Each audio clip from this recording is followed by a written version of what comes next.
Bonjour, j'espère que vous allez bien. Dans cette vidéo, on va commencer une série de révisions. En fait, on va finaliser vos révisions, puisque vous avez déjà révisé, puisque l'épreuve de gestion va bientôt avoir lieu, pour ne pas dire dans 7 jours, très exactement. Et donc, on va commencer par les calculs commerciaux. Et pour cela, je vais me servir de l'épreuve de 2019, BTS MUC 2019. Dernière épreuve en date, puisque je vous rappelle que l'année dernière, il n'y avait pas de sujet officiel pour le BTS MUC, qui n'est plus d'ailleurs. Bref, calculs commerciaux, donc ça veut dire aujourd'hui on va parler donc de marge, de taux de marque, de montant TTC, de montant hors taxe, bref, de tout cela. Allez, c'est parti. Bien, alors on y va. On va mettre ici le tableau. On va changer de page et hop là, voilà. Alors ici, on est au sein de l'entreprise Damar, qui est une entreprise de textile. Et Madame Lascaux, qui est donc la responsable du magasin, souhaite que l'on travaille sur une liquidation de stock, en l'occurrence des nappes. Alors pour ceux qui ne le savent pas, l'entreprise Damar est une entreprise de textile. Initialement, à l'origine, c'était pour les personnes âgées. Après, ils se sont développés sur d'autres marchés. Ici, donc, liquidation de stock, 70 unités. Et on avait trois hypothèses. L'hypothèse 1 est la suivante. On vous disait que le pourcentage de réduction sur le prix est de 30%. Et l'estimation de la part du stock liquidé de 70%. Bien. On vous donne également un prix de vente TTC et un taux de marque. Et un taux de TVA. Alors, ici, la première question demandait au candidat de travailler sur la trésorerie, enfin de trouver la trésorerie et de calculer également la marge. Alors, on va commencer par calculer la marge. Quand vous avez un sujet comme celui-ci, la première chose à faire, c'est, à mon avis, d'enlever la TVA. Pourquoi? Parce que je vous rappelle que les calculs concernant les stocks et ou les calculs commerciaux se font hors taxe. Donc, premier réflexe à avoir, enlever la TVA. Ici, on a un prix de vente TTC, on va donc calculer un prix de vente hors taxe. Alors, prix de vente hors taxe, ça va être égal au prix de vente TTC, donc ici 34,95, que l'on va diviser par 1 plus le taux, c'est-à-dire 1,2. Je vous rappelle qu'ici, le taux est le taux normal, c'est-à-dire 20%, le plus répandu. Et donc, 1 plus le taux, c'est 1 plus 20%. Donc 1 plus, alors je vais vous l'écrire si vous voulez, c'est 1 plus le taux, 1 plus 20%, 1 plus 20 divisé par 100, et donc 1 plus, lorsqu'on tape sur la machine, 0,2. Voilà, pourquoi ici on a, hop, 1,2. D'accord? Bien. Donc j'efface mon petit brouillon, hop, sinon je n'aurai pas de place. Hop là, voilà. Donc, et là on obtient un chiffre que je n'ai pas calculé, que je vais calculer avec la calculatrice qui est là. Donc 34,95 divisé par 1,2, et ça nous donne 29,125. Alors vous pouvez mettre 29,12 ou 29,13 comme vous voulez. Hein. Au niveau des arrondis, si rien n'est précisé, faites comme vous voulez, mais il ne faut pas exagérer. Donc je vais mettre 29,12. Donc PV, si j'ai pas de stylo, ça va pas aller. Donc, prix de vente hors taxe égale 29,12 €. Voilà. Donc là, on a pris un bon départ. On a maintenant un prix de vente hors taxe, pardon. Donc, on veut calculer la marge. Alors, je l'ai pas mis. Je vais le mettre ici. Je vais le mettre là. Non.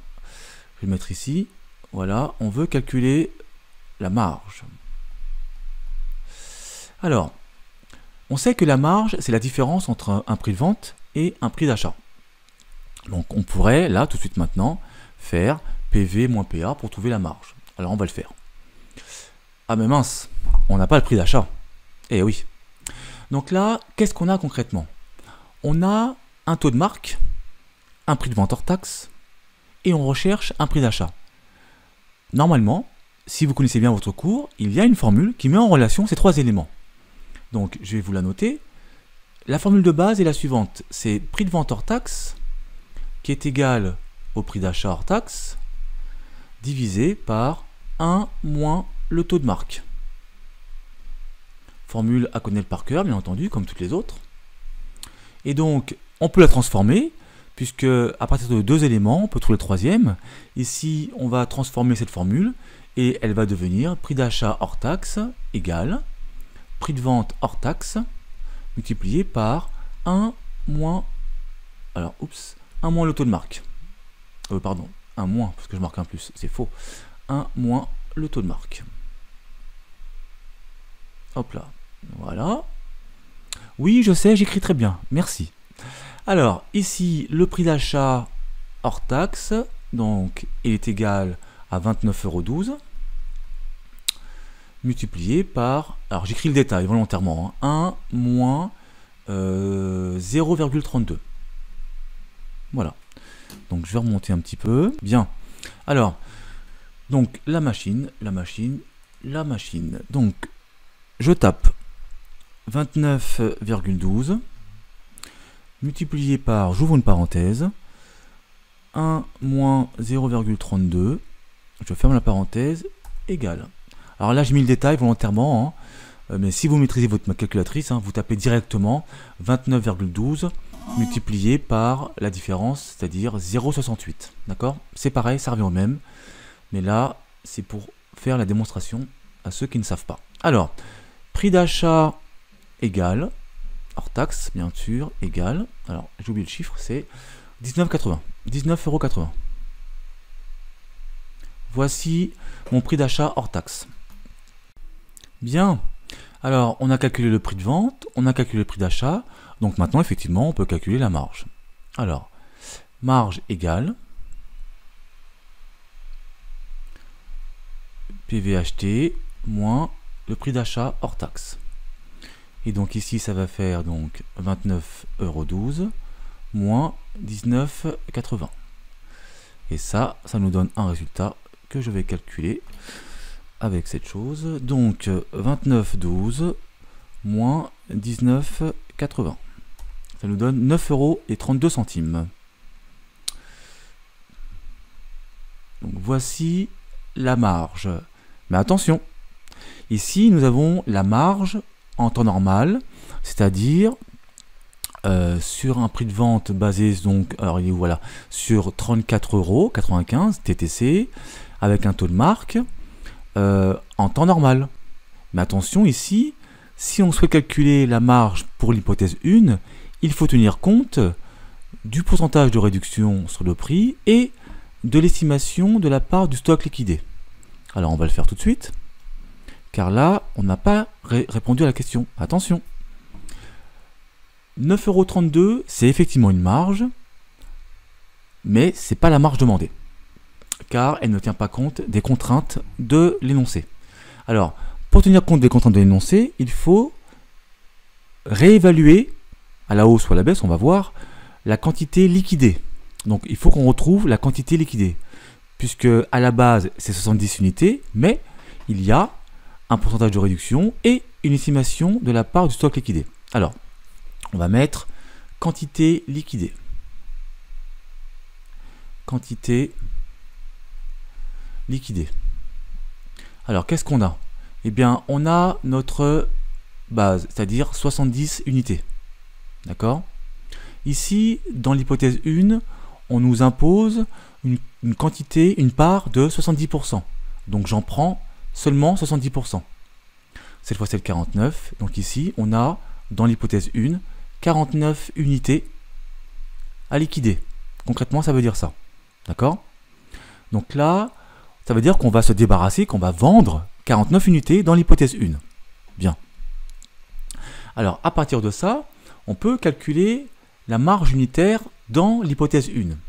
Qu'est-ce que ça va être la différence? Eh bien, ça va être la différence entre le prix de vente, mais attention, pas 29,12 €, car 29,12 €, c'est en temps normal, alors que dans l'hypothèse 1, on m'impose, il y a une réduction, donc ça veut dire concrètement qu'on liquiderait la quantité de 49 nappes avec une réduction, en proposant une réduction au client. D'accord? À l'occurrence, ici, la réduction est de 30%. Donc, on va recalculer le prix de vente en tenant compte des 30%. Donc, calculons le prix de vente remisé. Donc, prix de vente hors taxe remisé. Donc ça va être le calcul suivant. Donc on va prendre 29,12 €, le prix de vente de base, et on va enlever 30%. Alors deux possibilités, vous devez savoir que ou bien vous le faites en 2 fois, soit en une fois. Si vous voulez le faire en 2 fois, voici comment faire. Donc 29,12 € multiplié par 30%, d'accord, ça vous donne un chiffre. Et ensuite vous faites 29,12 € moins ce même chiffre. D'accord? Donc je vais le faire si vous voulez. Donc ici, 29,12 € multiplié par 30%, donc 0,3, ça me donne 8,73,6, donc peu importe, hein. Je vais mettre 8,74, allez. Donc 8,74 €. Ça, c'est le montant de la réduction. Oups, pourquoi j'écris 75? Je ne sais pas. Donc 74, voilà. Et je recopie ici mon 8,74 pour l'enlever à mon prix de vente de base. Ça, c'est en 2 étapes. D'accord? Donc 29,12 moins 8,74. Là, ça me donne 20,38 €. 20,38 €. Donc concrètement, le prix que je propose à mes clients dans l'hypothèse 1, avec la réduction de 30%, est de 20,38 €. Donc deuxième possibilité, donc je vais mettre O, c'est de calculer directement en une seule ligne, en faisant 29,12 € multiplié par 1 moins le taux. Ici, le taux est 30%, donc on multiplie par 0,7. Ce que je viens de vous dire, 1 moins le taux, c'est-à-dire, alors vous ne voyez pas ici, on va mettre ça, 1 moins 30%, c'est-à-dire 1 moins 0,3, c'est-à-dire 0,7. D'accord? Bien. Donc ça, je peux l'effacer. Oups. Ça, je peux l'effacer. Voilà, ça sert à rien. Donc, 20,38 €, c'est le prix de vente hors taxe remisé. Je peux donc maintenant calculer pour l'hypothèse 1, eh bien, d'une part, la marge unitaire, d'autre part, la marge globale, en tenant compte donc des 49 unités. Alors, la formule, vous la connaissez, marge égale, ça va être mon prix de vente moins le prix d'achat. Alors le prix de vente, attention, on va prendre le prix de vente remisé. Donc ça va être 20,38 € moins le prix d'achat, lui, ne change pas. Donc 19,81 €. Donc on va avoir une marge par différence de, alors 20,38 € moins 19,80, ça nous donne 58 centimes. Donc voici la marge unitaire, vous l'avez deviné, hein, c'est une marge unitaire bien entendu, 58 centimes, hop, voilà. Et pour calculer la marge globale, donc qui tient compte des 49 nappes, unités, globales, voilà, et bien c'est la marge unitaire, donc 0,58 multiplié par la quantité vendue, c'est-à-dire 49. Et ça me donne donc 0,58 multiplié par 49. Ça me donne 28,42 €. Donc voilà la marge pour l'hypothèse 1, 28,42 €. Donc je vous rappelle que bien sûr que par défaut, une marge est hors taxe, hein, puisque on prend de base des éléments hors taxe. Donc là, on a calculé la marge unitaire en faisant la différence entre le prix de vente et le prix d'achat, mais attention, le prix de vente remisé, car c'est une contrainte qu'on nous impose. Dans le tableau ici, au niveau de la réduction de prix, et également au niveau de la quantité, la part de stock liquidé, 70%. Donc voilà comment il fallait faire pour trouver la marge unitaire et la marge globale. Mais ce n'était pas tout, il fallait également trouver la trésorerie. Alors, quand on parle de trésorerie, pensez disponibilité, les fonds dont dispose l'entreprise au quotidien, au jour le jour. D'accord? Et donc, cela sous-entend vente. Et donc, cela sous-entend chiffre d'affaires. Donc là, quand on vous pose la question trésorerie, ça revient à calculer le chiffre d'affaires. Alors attention, avec les bons éléments. Calculons donc le chiffre d'affaires. Bien entendu, par défaut, hors taxe. Alors, pour calculer donc le chiffre d'affaires, il nous faut 2 éléments. Une quantité vendue et un prix de vente hors taxe. La quantité vendue, elle est de 49 unités. Donc on va mettre ici CA égale 49 multiplié par le prix de vente. Alors attention, surtout pas 29,12 €, mais on prend bien ici le prix de vente remisé, en l'occurrence 20,38 €. Donc je vais faire le calcul.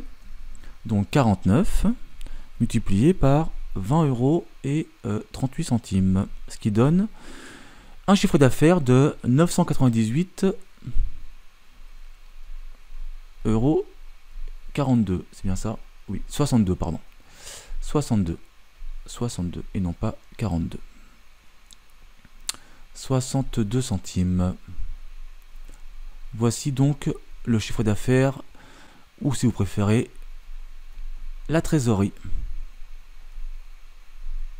Voilà. Alors, je récapitule, on a calculé un prix de vente hors taxe classique, géré de base. Ensuite, on a déterminé le prix d'achat avec la formule prix de vente égale prix d'achat multiplié par 1 moins le taux de marque. On a calculé la marge, donc prix de vente hors taxe moins prix d'achat hors taxe. On a déterminé la quantité liquidée, comment? Eh bien, en prenant la quantité initiale 70 auquel on a appliqué le pourcentage donc, de part de stock liquidé qu'on me donnait dans l'énoncé, 70%, ici dans le tableau. Et on a recalculé une marge unitaire en faisant la différence, encore une fois, PV moins PA, une marge globale en tenant compte des quantités, et finalement la trésorerie en prenant donc la quantité vendue, donc les 49 unités, multiplié par le prix de vente unitaire. Voilà ce qu'on pouvait dire sur les notions de calcul commerciaux dans ici le sujet 2019, mais je n'ai pas terminé. Je vais vous montrer maintenant, ou vous parler en tous les cas, de la différence entre le taux de marque et le taux de marge. Alors, le taux de marque, c'est un pourcentage qui va nous permettre de calculer une marge, déjà. Mais pour calculer cette marge, il nous faut une base de calcul qui va être soit un prix de vente hors taxe, soit un chiffre d'affaires hors taxe. Ça veut dire qu'on va calculer une marge qui est déjà calculée. Oui, une marge qui est déjà calculée. C'est-à-dire que je vais prendre par exemple ici un prix de vente et je vais multiplier par le taux de marque. Ça, j'ai le droit de le faire. D'accord? Et quand je fais ce calcul, ça me donne la marge. Bien. Pourquoi je vous dis ça? Qui est déjà calculé, puisque je prends un morceau, quand je fais ce calcul, quand j'applique un pourcentage sur un chiffre, je prends un morceau du chiffre. Par exemple, si je prends 30% de 800, par exemple.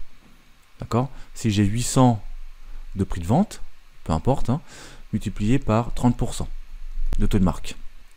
D'accord? Donc là, je prends un morceau de 800. Donc ça veut dire que, pour interpréter, au niveau de mon prix de vente et mon taux de marque, ça veut dire que je prends un morceau du prix de vente, c'est-à-dire je prends la marge. Quand j'applique ce pourcentage, je prends la marge. D'accord? Bien. Je peux faire la même chose sur le chiffre d'affaires. Contrairement au taux de marge, donc là, parce que c'est pas pareil, le taux de marge, lui, il va créer un montant. C'est-à-dire que le taux de marge, quand j'applique le taux de marge sur une dépense, un prix d'achat, un coût d'achat ou un coût de revient, d'accord? Eh bien, je crée un montant. C'est-à-dire, je vais vous l'écrire, hein. Donc on va dire sur un prix d'achat hors taxe par exemple, hein. Eh bien, je vais faire, quand je fais PA acheté multiplié par le taux de marge, eh bien, il faut savoir que je vais créer un montant. Créer un montant. Ou créer une marge, voilà. Pourquoi je dis ça? Puisque après, comme je crée un montant, je vais pouvoir faire prix d'achat hors taxe plus la marge. Alors que tout à l'heure, quand je vous disais que je prenais un morceau du prix de vente, pourquoi? Parce que regardez, après, une fois j'ai calculé ma marge avec le taux de marque sur le prix de vente, eh bien je fais prix de vente moins marge égale prix d'achat. Vous voyez, ça fait une grande différence. Là, le fait d'enlever la marge, ça sous-entend qu'elle est déjà à l'intérieur, ici, dans mon prix de vente. Alors que là, lorsque j'ajoute, ça veut dire qu'elle n'y est pas encore. Donc la marge calculée avec le taux de marge et la marge calculée avec le taux de marque sont différentes. D'accord? Parce que les bases de calcul ne sont pas les mêmes. Donc le taux de marque, c'est à partir d'un prix de vente ou comment dirais-je, d'un chiffre d'affaires. Et le taux de marge, c'est à partir d'une dépense. Dans les deux cas, on calcule une marge qui est différente puisque la base de calcul est différente. La base. D'accord? Voilà, ce sera tout pour aujourd'hui. J'espère que ce n'a pas été trop long. Les notions de calculs commerciaux principales en tous les cas ont été revues. Taux de marge, taux de marque, marge unitaire, montant hors taxe, montant TTC. J'espère que cette vidéo vous a aidé, sincèrement. Et je vous dis à très bientôt pour une prochaine vidéo. Ciao!